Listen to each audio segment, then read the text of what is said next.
I am Vinnie Tortorich. Folks, your good intentions have been stolen, but don't worry. I'm here to help you get them back. You may be soft and succulent at the beginning of this process, but hang in there. Before long, you will be lean and mean, guaranteed. One of the most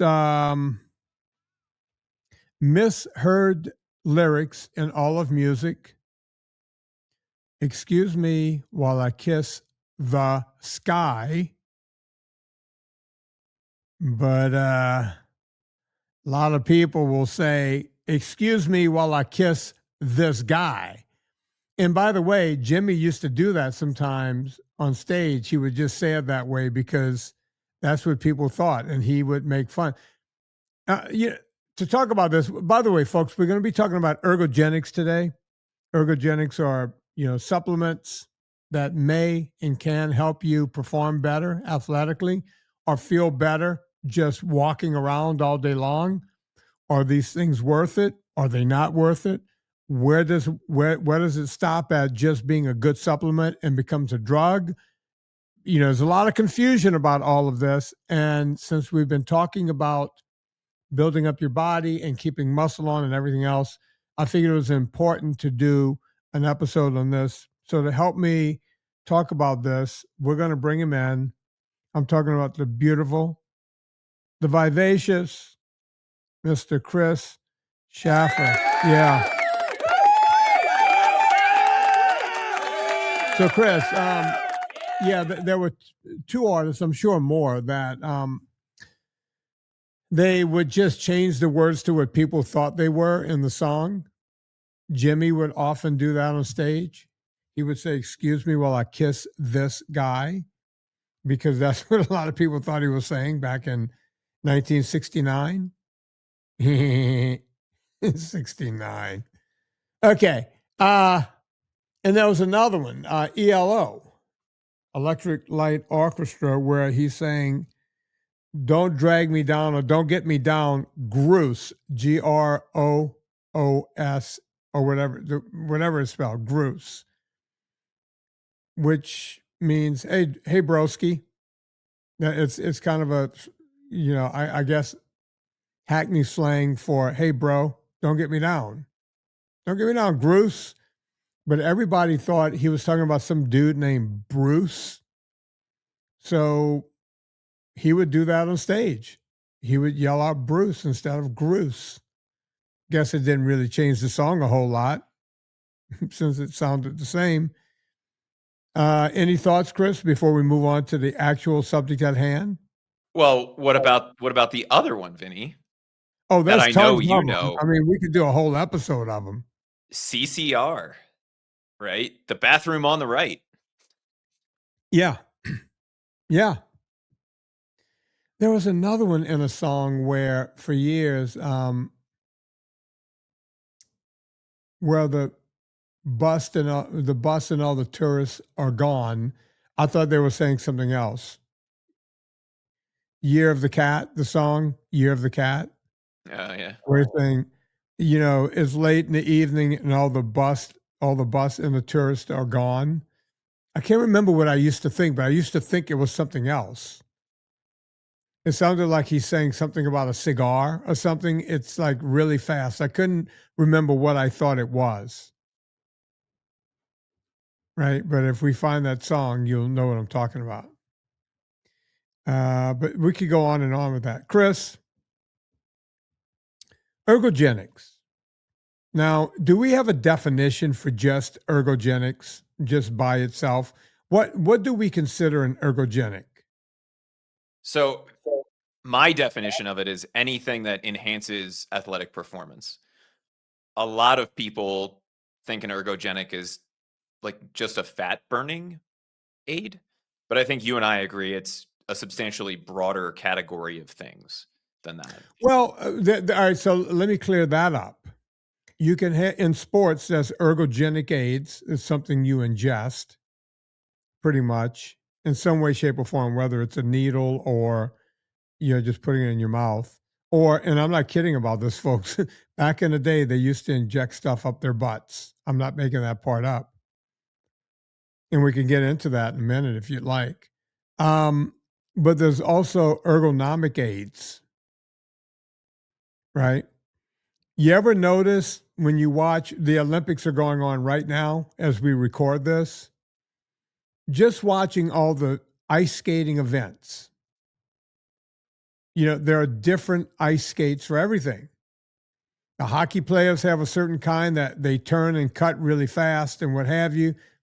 The skaters have a certain kind that's got like a little grip on the front. So when they're getting ready to do that triple Lutz or quadruple, the quad god and all right, they have to stop really like you're going, wait, how's this guy slipping along the ice? And then they just jump straight up.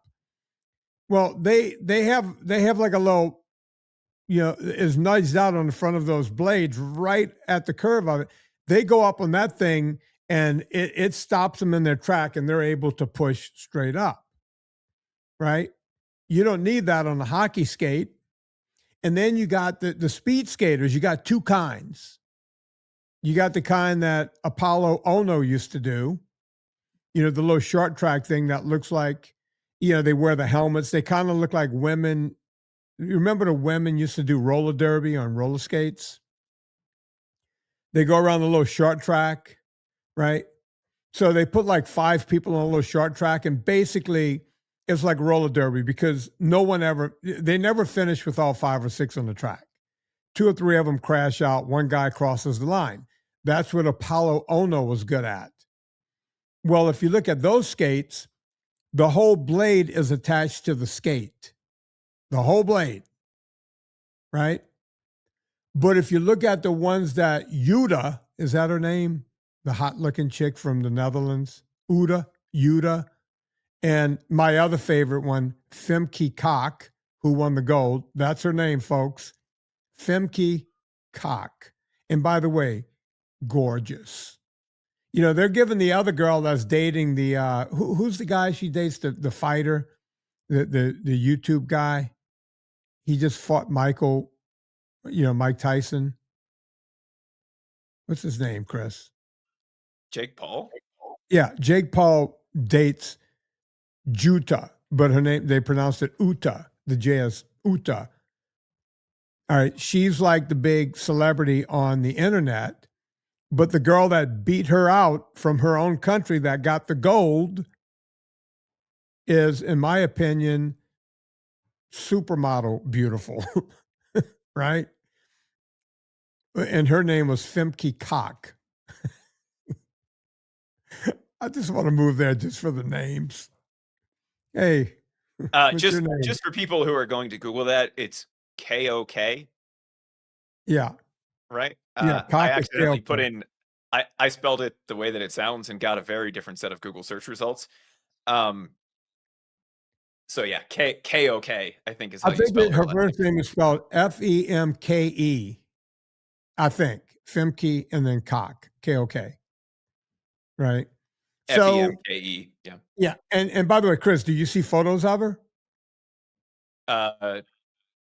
Not currently, but I can pull some up. Okay, yeah, you'll see. You don't have to put them on the screen. People, if you want to look up Femke Kok, go look her up yourself. Gorgeous, just incredible, right?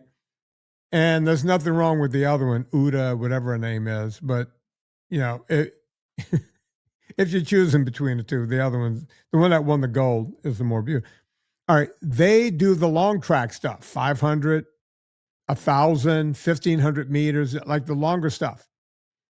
Their blades, when they are on the straightaway, their blades detach off the back, almost like a cross-country ski. The back comes up, because they could get more speed that way. You could keep the blade on the ice longer by doing that, right? So those are all ergogenic aids. I'm sorry, ergonomic. I'm messing up my own argument. By the way, if you notice, hockey players don't have a heel on their boot, but the figure skaters have a heel. That's not there to look pretty. That's there because it puts their foot and their body more in a forward position. They have less chance of falling back. All of it, everything happens for a reason. Those are all ergonomic aids. And I just named one sport. I can do that with every sport. Look at football. The guys on the line don't wear the same shoulder pads and helmets as the guys in the backfield and the quarterback or the defensive backs. It's all different. They need stuff to make them move certain ways. Ergonomic aids, right? Ergogenic aids are there to cause different effects. Ergogenic aids that a guy that wants to be a strong weightlifter or a strong short term, like a football player, all these anaerobic sports, they might use different ergogenic aids than, say, someone running cross country or running marathons or what have you. And then there's some ergogenic aids that cross over. But the thing I can tell you is most of the ones on the market that you can buy are not worth the package they come in. Right? I see tons and tons, and we can't go through all of them because this podcast would be 25 hours long. But everything's supposed to help you do something else, right? Just in the world of weightlifting, right? Eat more protein. How much? Well, you should be getting, I tell people between a half and 1 gram per pound of lean body mass. So I weigh around 175 pounds. My lean body mass is probably 150 pounds. So if I took 1 gram, that would be 150 grams of protein per day. So if I get between 100 and 150 on any given day, I'm doing well. If you listen to Bro Science, they'll say, Broski, you need at least 150 and upwards of 300. It's too much. And then they'll say, well, what's the best way to get that protein? Well, animal protein would be the best way because you're going to get all of the amino acids. Eggs come to mind. Eggs are like a superfood just in its own little package. That's why bodybuilders and everyone else that want to put on muscle, people who are serious about athletics, they eat eggs. Period. Other great animal protein, and this isn't like second to eggs, but it's right up there, is red meat. Sorry, vegans and vegetarians, you're wrong. Red meat. I'm not here. I don't work for big meat, as I've been accused of online. I don't get paid for any. The only thing I get paid for is to tell you guys about Villicapelli and Jasper this month. Next month, it might be different. And by the way, Villicapelli and Jasper will not help you with your athletic performance. Jasper not that I know of. And Villicapelli might too, but it's not. You're sleeping better at night. Exactly. So the bottom line is red meat, eggs, and then right on top of that, chicken, which is a ton of protein, fish, a ton of protein, pork, a ton of protein. It's all good for you. That's how you want to get your protein in. And you don't need more than you need. That's all. It's that simple. Well, then, what if I can't and I'm busy and I got kids and I got a job and I got a life and a wife and everything? Okay, great. You do. Not my fault. Your fault. You should have thought about that when you want to put muscle on. But you're there. You got those cute kids and you got the wife and all of it. Can I take powdered protein? Sure, you can take it, but it's not optimal. As a matter of fact, because of the way it's made, it can cause a bit of a glycogen spike, more than a bit. It just will. Now you'll go, well, Vin, you recommend it sometimes and you've taken it yourself. Yeah. When you're throwing up and you have cancer and you're sick and you need to get protein in somehow, I don't give a fuck if you eat ice cream to get the protein in. You got to get the protein in. I would prefer you not. Especially if it's one of the protein ice creams, like, is it Halo Top? Oh, we'll get into that. Yeah, like that totally different thing. Yeah. But no, when I was going through cancer, sometimes you don't want to eat anything, but you got to eat something, right? I tell this to people. I coach people every day about cancer. Eat whatever you want to eat. Don't stand on ceremony. If you feel like you want to eat a pickle, eat a pickle. If you want to eat, if all of a sudden nothing is appetizing, you haven't eaten in 3 days and you want a damn M&M, eat the damn M&M, right? Get some kind of calories going in. Now, I'm giving you weird examples, but a lot of people will say, what about protein? That's when I say taking protein powder is better than not. And the best protein I've found is egg white protein in a powdered form or whey protein. Whey protein is probably the best. And the best of that is just standard whey, which happens to be the cheapest. Right? There's whey comes in several forms. Standard, then you have concentrate, which they cook it down more and you have a little more preserving. And then they have isolate, where they've bastardized it so much it's not even worth taking. Which brings up another point, ergogenics. Well, what if I just take the breakdown that we're getting from the powdered protein? Okay, what's that? Well, that would be EAAs and BCAAs. I get a lot of questions. Vinnie, I read the NIH study. I read this, that, and the other thing. They say it may be good for you. And every time I read what the companies that are selling it to me say, it's like, hey, this will definitely help me build muscle. Almost the same way as steroids. No, it won't. If it did, and Gina Grad, when Gina used to do this show, she used to love when I would say this. If it did anything like what a steroid does, it would be banned by the IOC, the International Olympic Committee, and it would be banned by WADA, the World Anti-Doping Association. It's not. And the reason it's not is because it doesn't do anything to help you, regardless of what the companies say. Well, it might do a little bit, but not enough for you to eat. You can't even tell. So why? And by the way, this stuff is not cheap. And we don't know if it can do any harm to you. We just know that it's generally safe. Chris? I think EAAs is a really interesting one because a lot of people look at BCAAs, so branched chain amino acids, not just the essential amino acids, as an interchangeable thing. And they're obviously not.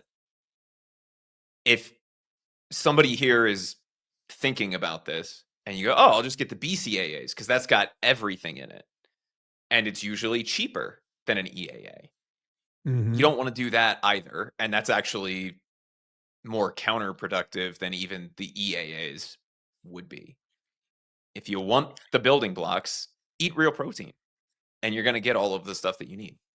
You're going to get branched chain amino acids in exactly the form you're supposed to get. Our bodies were set up to use it that way by eating the real food.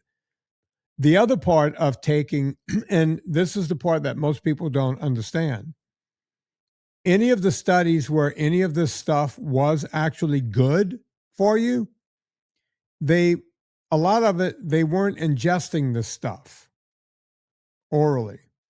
They were being injected this stuff. How's that different? Well, all right, so I'll give you kind of a cartoon version. You eat a piece of red meat. It's got fat and it's got protein and it's got every amino acid in there. It goes into your stomach. Your stomach has one of the strongest acids known to man. It's like muriatic acid, and it's like a really strong stomach. It's a real strong acid. It breaks everything out, turns it into a liquid, right? Except for any kind of fibrous stuff, it pushes it towards your intestines and gets ready to get rid of it, right? That's the stuff that comes out. But everything else, your body, when it breaks it down the stomach, it turns it into a liquid and it starts forming it into the vitamins and minerals and everything it needs to go into. Just the cartoon version. And the EAAs and the BCAAs and all of the other amino acids are protected by the food it's there with, right? With meat, it's protected. We get what we need in exactly the way we need it. That, as an atheist, that's what makes me believe there's a God, is that this is able to happen with us and with every other animal, and what they eat and what they want to eat and how they eat, right? We get what we need from that. Now, if you just took a branched chain amino acid in a white powdery form from any company, it's not protected by anything else. Now, if you were able to inject that somehow, then that's one thing. And by the way, you can't inject the powder. You can't mix it with water and inject it. Folks, don't do anything stupid. This is, clinical stuff that they do where they make this stuff just for clinical trials. Okay. That's when they find that, oh, maybe it works a little bit when they inject it. It hardly ever works whenever you take it, right? So there's that. There's all these quote unquote precursors. That's another bro science term. Well, it's a precursor to testosterone. So if you take it, your body turns it into testosterone. There's generally, I can go through all of them, but there's generally no evidence that any of that ever works, ever. Zero. Right? Again, some of it worked when they turned it into some kind of peptide and injected it. And we're going to get into peptides in a minute. Into test patients and animals, they got some results. But that's it. It doesn't mean if you go buy this stuff, it's going to work for you. It just doesn't. Chris, you look like you want to say something. I think that's the biggest issue with looking at these types of things is there's a lot of stuff that if you just Google ergogenics or you start looking on Instagram or X or wherever about ergogenics, you're going to find 2 or 3 things. One is going to be a pre-workout. One is going to be something like a whey protein powder. And maybe you'll run into SARMS or peptides, which we'll talk about here in a minute. But in reality, ergogenics fall into one of 3 categories. One would be nutritional. So technically, your pre-workout would fall under that category. The second would be pharmacological. So that's going to be steroids, SARMs, peptides, and then physiological or mechanical, right? I don't think we need to dive too much into that, but if you're talking about something like an oxygen training mask or blood replacement, right, that's going to be more of a physiological ergogenic. So today, I think we're just going to focus kind of on the nutritional and the pharmacological side of that. Right. Talk about what works, what doesn't, and what people should watch out for. And speaking of that, NAD, right? There's been a lot of talk about NAD lately. And there's some promising stuff coming around about NAD. I'm not going to lie. But everything promising that's coming out on NAD has to do with the injected form of it, not the form you buy from the store. Right? So we don't know what it can do yet, or if it's some kind of fountain of youth, right? And there's NAD precursors and all this kind of stuff.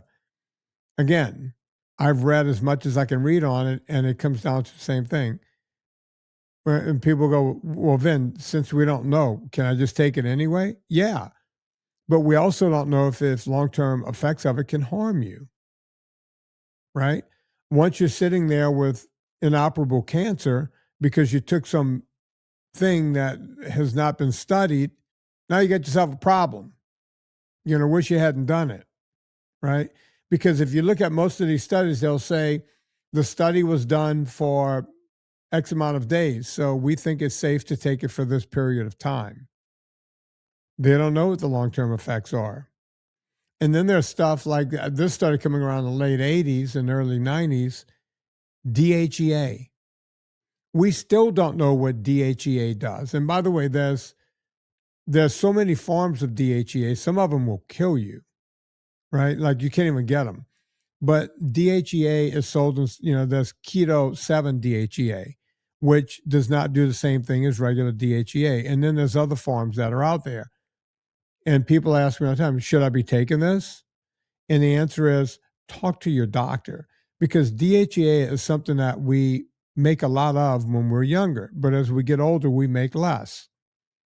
Could supplementing with it help? Maybe. Studies have been done with, where it doesn't do a whole lot for people who are young taking it, but people who are older and exercising, it showed some effects. And I think some of that was done with, doing it intramuscular, right? They're just shooting it into these people. And they're doing, high doses for short periods. So we don't know if taking like a DHEA pill, if it's good or bad. We just don't know, right? Suzanne Summers wrote whole books on it. You need to be taking this stuff. Look at me, I'm beautiful. Well, she's dead now, right? I don't know what killed her. She died of some kind of cancer. Who knows if that hurt her or not? I don't know. And neither do you. What I do know is that if you want clean air in your house, you're going to need a Jasper. JASPR, Jasper. Jasper.co/Vinnie. Put all those words in together. Jasper.co/Vinnie. JASPR.co/Vinnie. You save $300 every time. If you go to their site, the normal thing is just $200. Someone said to me the other day, it's like, I was scared. I put in Vinnie, Jasper.co/Vinnie, and it just showed the $200 discount. But when you get to checkout, it shows, oh no, it's not 200, it's 300 off. So you'll get there. You just have to go shopping, and at the end, they'll give you the discount. If you get 2 Jaspers, you'll get $600 off. If you get 3, you'll get $900 off. You've basically gotten 1 for free if you bought 3. Jasper.co, I've been talking about it here for a long time because it literally changed my life. You want, Chris was saying, what about this as an ergogenic? Yeah, cleaner air, you sleep better, you feel better, you'll exercise harder. Jasper.co/Vinnie. Go check it out right now. Chris, am I making sense so far? Because there's so much we can talk about in the world of ergogenics. Yeah, I think let's talk a little bit about SARMS and peptides, and then move into which ergogenics actually makes sense for people to take a look at. Because so far it sounds like all bad news, and it's really not. It's just most of the things that people talk about are the things that don't have a ton of science behind them, which is hilarious to me, because the stuff that works is really basic stuff that has tons of science behind it, but no one talks about it because it's not fancy. Well, before we get into SARMS, let's talk about 1 or 2 ergogenics that we know work. One being coffee, caffeinated coffee and/or tea. But coffee seems to do a great job when it comes to ergogenics, right? People think, oh, it's just a stimulant and this, that, and the whole thing. The perceived effort when you work out while you're having coffee is much lower, both aerobically and anaerobically, than it is if you didn't have coffee at all. We also know that for each cup of coffee you drink every day, you have a lower risk of overall heart disease, right? And look, people say, oh, caffeine's a drug. Okay, maybe so, but it's inert, right? And we've been drinking coffee for eons, thousands of years. No one's ever died from a cup of coffee. As a matter of fact, next to water is probably the healthiest thing you can drink, right? When I played college football, we had one of those, those big, there were 2 of them, the big giant thing, the big tower of coffee. We had those when we were walking into the locker room at Tulane. They had 2 of those where you could just fill up a cup right there, and while you're getting dressed, drink a cup of coffee. They knew back then that, they used to do these commercials, the coffee generation, the coffee achievers, right? We knew back then that you do better on coffee than not doing on coffee. And coffee is one of those things go back and forth. And I get it. I own a coffee company, and I'm not saying you have to buy my coffee. You go buy the cheapest coffee in the world, Folgers. works just as good. Doesn't taste as good, but it works just as good or just as well, I guess I should say. So, yeah, that's an ergogenic. Also, creatine, creatine monohydrate, to be more specific, is the most studied supplement on the planet. We knew it was good for athletes, right? It works within your Krebs cycle. Our body makes this stuff naturally, so you don't want to take a lot of it, but you can supplement with it. We also get it from animal protein. Surprise, surprise. But if you take a little extra, it can help in the Krebs cycle so that you can contract muscles for a little longer and get, squeeze more energy out of every drop, pretty much. We know this to be fact. Taking more ain't better. We know that. Now there's studies showing that it has a lot to do with brain health. Health is helping women with menopause. And if you get a bad night's sleep or you had to stay up and do an all-nighter or whatever, for whatever reason, taking a lot more, like a copious amount of creatine the next day, upwards of 20 grams, could literally wipe out the feeling of not getting sleep. Now, if you're doing that over and over again, good luck. But if something happened one night, your kid was throwing up all night, you got a hard day at work the next day, instead of taking you 5 grams in the morning, take 10 grams, and then at lunchtime, take another 10 grams, and you'll make it through that day.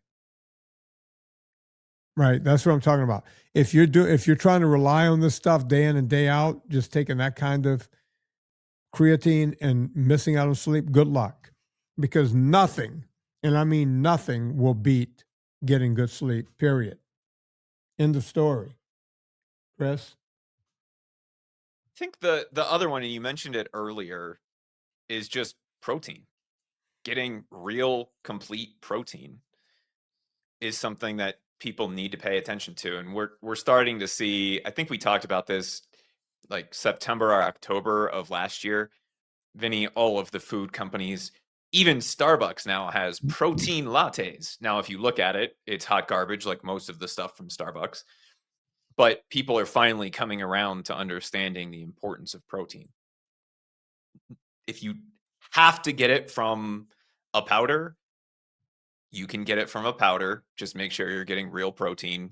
Get something like whey or egg white protein. That's not going to be filled with a whole bunch of other crap. But the ideal way to do that is with red meat, chicken, eggs, and fish, like what you were talking about earlier. And if Right. you're taking those 3 things, creatine, caffeine, and protein, that covers 90% of the effects that you're going to hear people talking about from all of the wide range of things. You can take caffeine on its own, but if you want to take it up a notch, drink coffee, you get all of the anti-inflammatory benefits, all of the additional benefits of taking it in the whole form versus taking the powder. Same thing anywhere else. The only thing you can't really do that with is creatine. You can eat more steak, but you can't supplement that way. Does that make sense? So if you want to Makes sense top to me, those yeah. levels off, you want to be looking at a creatine supplement. But other than that, in terms of increasing athletic performance, Vinnie, is there anything that you think people need to look at from an ergogenic or an athletic improvement perspective to really get the most out of their workouts? Well, being well hydrated is always number one, right? So making sure you have a proper amount of water, just drinking early. In other words, if you're not drinking all day and saying, oh, I'm going to the gym in an hour and you just try to start guzzling water, you can't hydrate that way. You want to make sure that you're drinking water consistently throughout the day, getting your electrolytes in, because, we talk about this in the diet. We don't get everything we need anymore. We know that we're lacking in magnesium. Almost every American is lacking in magnesium. We don't get it from the food anymore because of all of the monocropping that goes on and everything else. Same with electrolytes.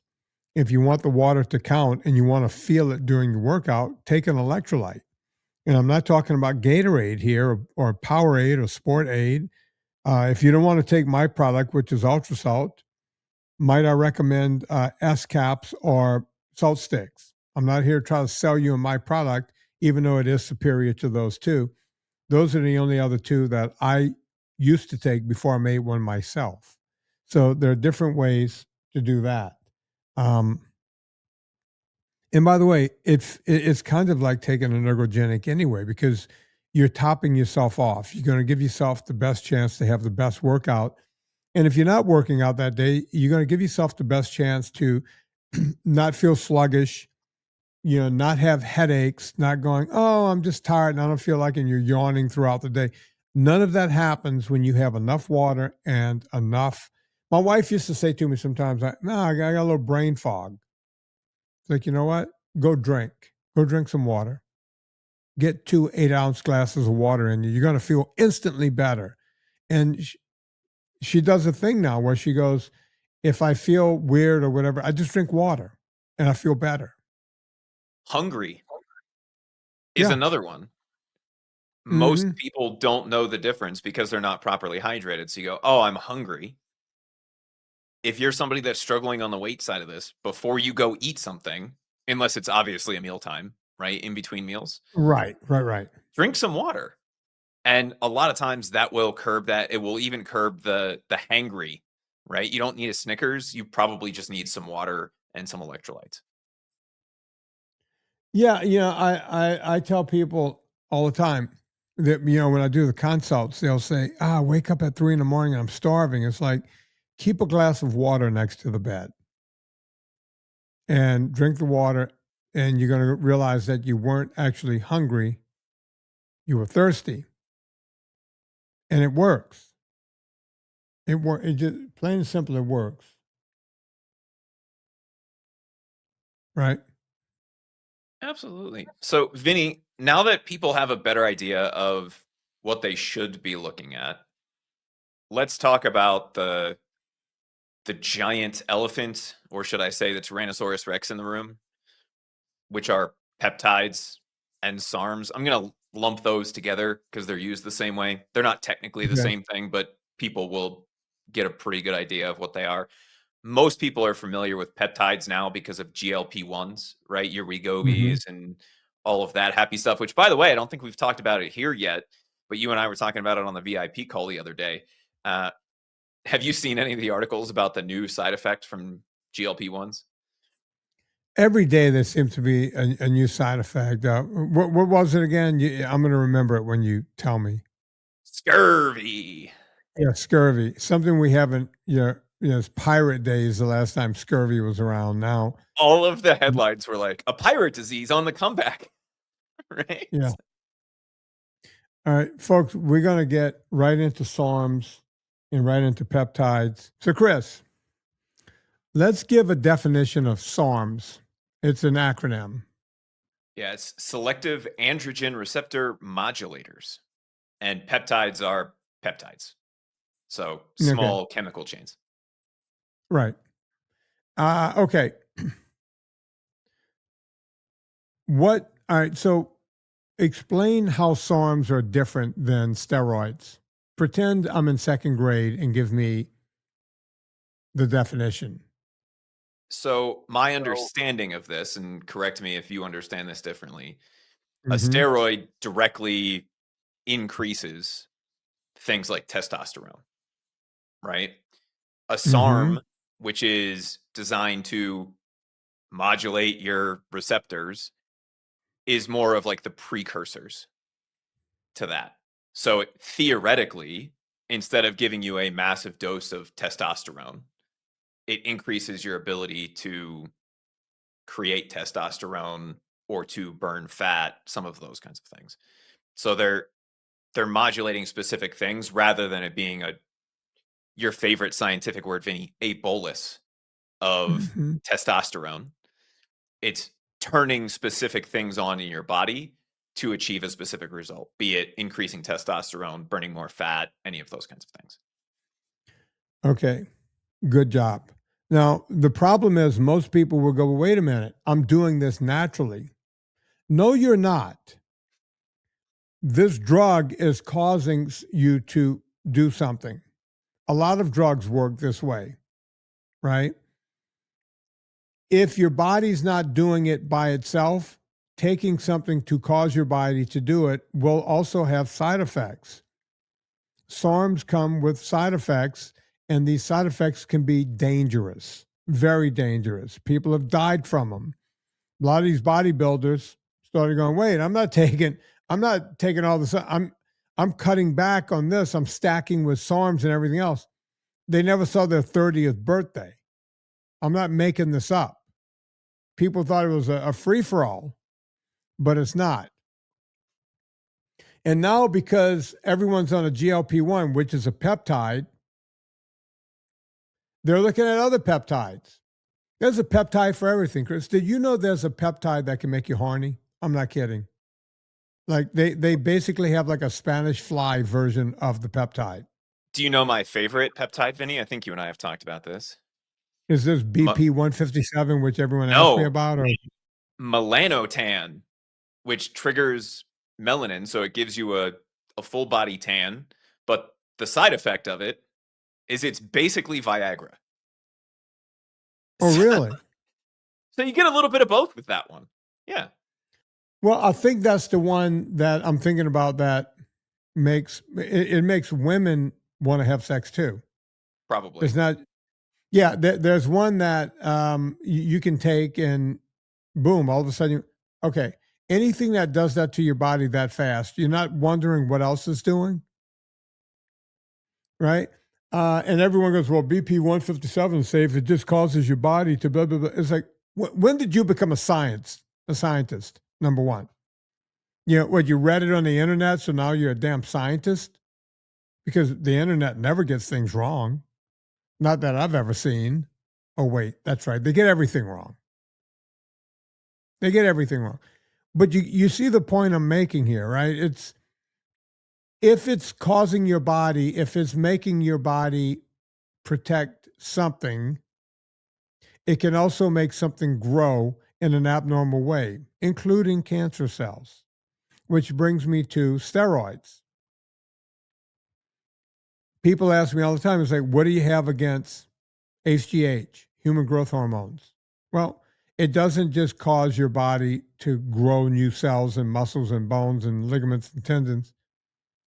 If you're susceptible to cancer, it will make that grow too. If you already have cancer, it could just magnify it and you could be dead in no time. What do you have against, what's the one? HRT, right? Hormone replacement therapy. Nothing. Take it. Fine. But just know that it does not come free of side effects. And then there's TRT. You see, it's the same stuff. They call it different things for different people. HRT, you see, it sounds good. This is hormone replacement therapy, Chris. And I know women go, oh, what, we're not supposed to feel good? No, I'm not saying that you shouldn't take it. I'm just letting you know it ain't a free lunch. And I also know that it's helped a lot of women. I know this because I talk to these women and like, I was about to kill myself, or I felt like crap all the time. This has changed my life. I feel young again. I feel good again. Okay, that's great. But don't think you're doing that without causing an effect somewhere else. And dudes, just because you can't get it up, or you can't get it up like you used to, or it doesn't get as hard as a penny nail, taking TRT ain't your thing. And if you think, oh, I'm going to take that, I'm going to go to the gym and pump up a little bit. Okay, what are you doing? Literally, what are you doing? You're going to put yourself in that kind of jeopardy just to go fucking bench press? Are you insane? That's an insane notion. Well, then, I couldn't lose fat and I couldn't put on muscle. Well, you know what? You weren't trying hard enough. Sorry. You know what raises testosterone naturally, Vinny? Working out? Yelling into a mic? Lifting heavy things. Eating correctly. Mm-hmm. Right? Getting sunlight and vitamin D. All of those things will increase your testosterone naturally. And if you don't have those three areas dialed in, you're not getting regular sunlight, you're not supplementing with vitamin D if that's something that you need to do, you're not eating well, you're not sleeping well at night, and you're not lifting heavy things, there's zero reason to look at TRT as a man until you've done those other things. I'm sure there's one exception to that, but generally speaking, there's no reason to look at that. Fix everything else and then figure it out. And by the way, you're right there, Chris, because most people don't look at everything else first. They just look at, I could just take this, I can inject this or put this pellet in or rub this cream on me or whatever, and it's going to be fine. Well, okay, so now you're saying you're going to be on that for the rest of your life? Because that's basically what you're saying. That I'm going to just do this for the rest of my life. It's the shortcuts that are the problem. And I was having this conversation just the other day about GLP-1s. The biggest problem beyond the side effects that I see with GLP-1s is it puts you into a hamster wheel because it's not paired, for most people at least, it's not paired with, hey, fix your shit, right? It's Right. do this, you will lose weight. Cool. You want to stop taking GLP-1s and keep eating protein Doritos? You're going to get fat again Right. if you don't fix the underlying issue. It's not to say that GLP-1s have never helped anybody, because they have. But using that as the shortcut to fixing the bigger problem, just like using TRT as a shortcut to fix the bigger problem, you miss the entire point of fixing the underlying issue, and all you're doing is putting a Band-Aid on a grenade wound, right? You're going Yeah. to stop a little bit of bleeding, but it's not really going to do anything for you long term. And the side effects, especially if you're not fixing all of the other stuff that you're doing wrong, are not worth it. I couldn't agree more. I couldn't agree more. And, I talk to these folks every day. You know, some people, they're at the beginning of their GLP-1 thing, and that's fine. And I'm happy for them. They're losing weight. But while I'm talking to them, I'm trying to get them to understand, can I get you to stop working out? Can I get you to eat right? And that's usually why they call me. They want to eat right, right? They started doing this, but they don't want, I get it. People want to do it. Let's get this rolling and then teach me how to eat. Fine. But it's not just teach me how to eat, it's teach me how to eat and work out. Because what we know from GLP-1s is that you're going to lose more muscle than you're going to lose by just losing weight by itself. No matter what you do, if you're losing weight, you're going to lose muscle. It just comes with the program.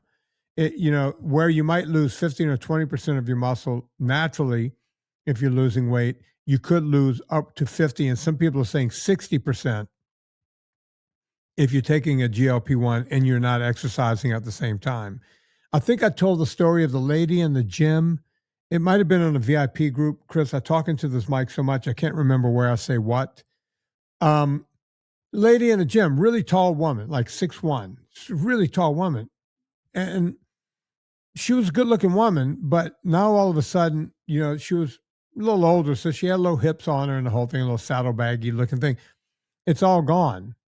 But now her ass is completely flat. And the muscle tone she had in her upper body, it's all gone. She almost looks like she was ravaged by cancer. I asked the guy at the gym, the owner's name is Mike. I said, Mike, does she, he goes, no, GLP-1s. She's all proud of it. She can't even fill out the tights anymore. The tights are baggy.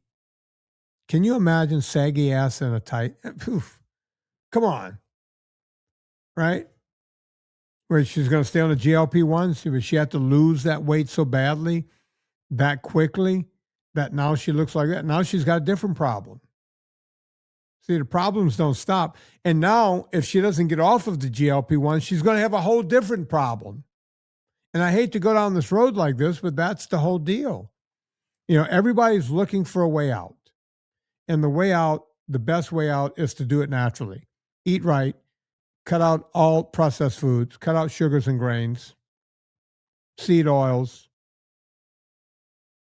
eat less, exercise more. It's simple, but that's boring. What I talk about here is boring, right? I get it. I get it. It's it's easier to do it the other way, and because we don't see the long-term effects, you see the instant weight loss or you feel better because you started doing TRT, you assume that it's doing a good thing for you. And the truth is, the boring stuff is the stuff that works, whether it's weight loss, exercise, or what we're talking about today, ergogenics, right? What are the things we said that are the best ways to improve your athletic performance? Caffeine, Coffee and creatine, and creatine. real protein, right? So coffee, Yeah. creatine, and animals, right? Yeah. Eat real Period. food, drink a couple cups of coffee, and if you want to supplement with something, supplement with creatine. It's the most studied supplement on the planet. We know that it has great effects on exercise, and it looks like it has some really powerful effects on the brain. If you're doing anything other than that, you really want to take a look at what you're doing because chances are you're going to fall into one of those shortcut traps rather than doing And by the something that's way, going to folks, work well long term. before we go, there's people who ask me about things like citrulline and L-arginine and L-arginine and all this kind of stuff. Ornithine, I'm sorry. And yeah, again, all of that in clinical trials, in vitro, and all this different stuff, they've gotten it to work to a small degree, but it's never worked orally. And again, if it did, the IOC and WADA would, just right away, nope, you can't do it, can't do it, but they don't, right? The other thing, and it's not the point of this conversation today, but it's something that is very common in the supplement market, is Hmm. fairy dusting. Are you familiar with that term, Vinny? Where No, they'll this is the first I'm hearing. so they'll take something like arginine that has some or beta alanine. That's a big one, right? Oh, that's always my Beta favorite. Yeah, beta alanine has some decent science behind it, but the dosage of it like makes you itchy, right? The dose that you would need to get right. is not a dose that anybody would take. But a lot of these pre-workouts or ergogenic pills will have beta alanine because they know it's something that's in the headlines. But instead of, I don't know what the dosage is, 200 milligrams is the study dose or whatever, they'll put two just so that they can have it on the label as something that's in there, and that'll be the thing that they're marketing because there's some science behind it. And when you really dig into a lot of these other things, you have to take ridiculous dosages of them to get them to work orally, or they just don't work at all because they studied them in rats and went, yeah, that probably worked. And Well, now they're in your supplements. let's use beta alanine as because that's a good one. I'm glad you brought it up, and I get what you're saying. They put enough in, just a fairy dust amount to say, hey, it's in there. You're going to get the benefits. If and I don't know what it is, but let's say 200 milligrams is the amount you need in order to have any kind of ergogenic effect. Folks, it will make you so flush to take that much of that. And when, Chris said it makes you feel itchy. It feels like you're naked with nothing but like rough wool all over your body.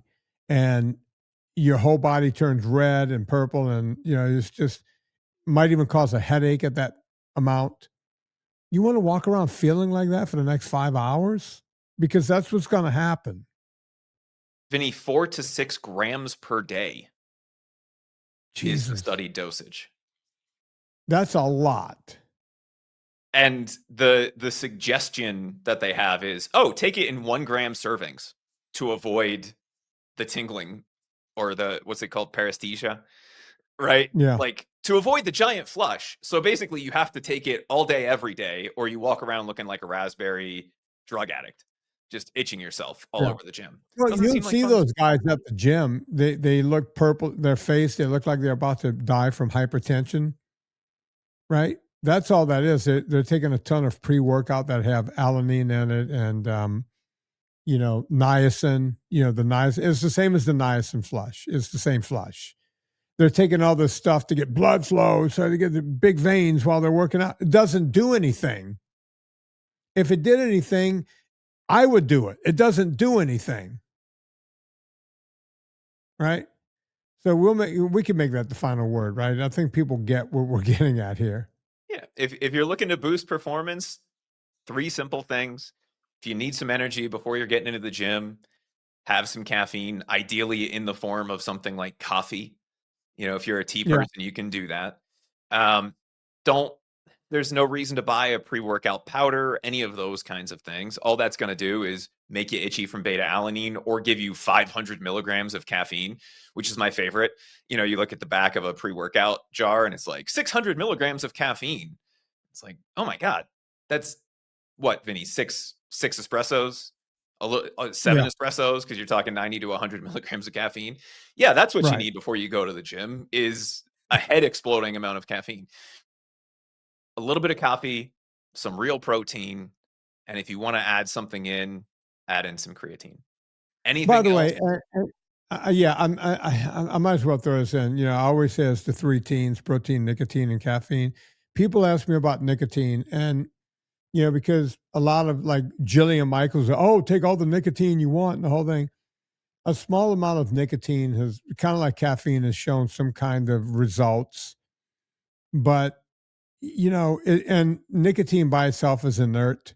If you don't, I'm not talking about smoking cigarettes, folks. If they make these nicotine patches or nicotine gum or nicotine, like you put it in your mouth like Pouches. dip or Yeah. whatever. Yeah. And I'm not saying you should even do it, but nicotine is inert by itself when it's not mixed with tar and everything else in a cigarette that's going to kill you.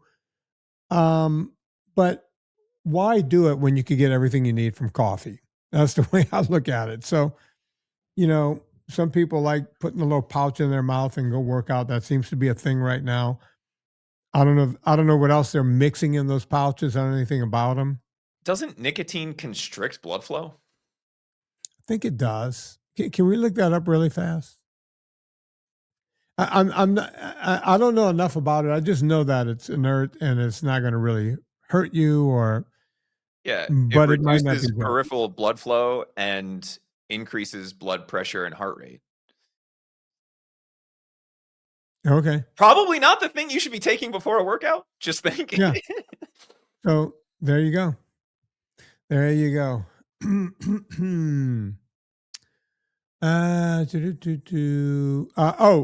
the workouts, folks. Go check out, go to vinnytortorich.com/workout and check that out. vinnytortorich.com/workout. I see every day where people, because I see everyone that comes in and signs up. A lot more people are getting just a 1 day workout. I don't know. At first everyone was getting like give me all three for price of two. We still get a ton of those, but I see a lot of people just honing in on the workouts they want. So go get what you need, folks. Go get what you need. vinnytortorich.com/workout. Go there right now. Check it out. Before you go to Amazon, go to vinnytortorich.com. You know, when you click through the banner, it puts a little coal on the fire, gets my train down the track. I'm able to keep the show free for a gazillion years in a row. 1 gazillion years. So go check it out. If you want to complain about anything, Chris is on X. Go check out Chris, NSNG Chris on X, and you can complain to him.